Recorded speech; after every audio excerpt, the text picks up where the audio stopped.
Momen perayaan Tahun Baru mendatangkan berkah bagi banyak pengusaha kecil berskala rumahan seperti pengrajin trompet yang mendapatkan berkah di momen pergantian tahun ini dengan meraup omset yang banyak. Salah seorang pengrajin trompet yang berada di Rumah Susun Palembang, Icuk Sugianto, mengaku pembuatan ribuan trompet ini sudah ia mulai sejak bulan April atau sejak 8 bulan terakhir.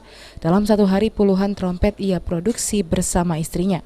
Untuk bahan baku pembuatan trompet, dirinya menggunakan kalender bekas dan kertas 3 dimensi.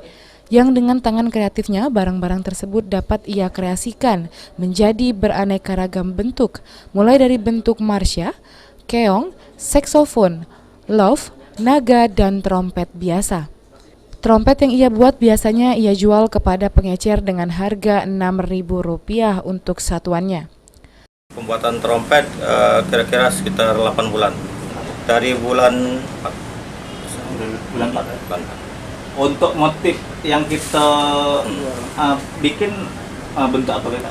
Marsha, keong, saksofon, lop, nago, trompet biasa. Yang paling digemari apa? Digemari marsha dengan ini keong dengan lop. Kalau harga yang kita jual dari Kak Icuk sendiri berapa?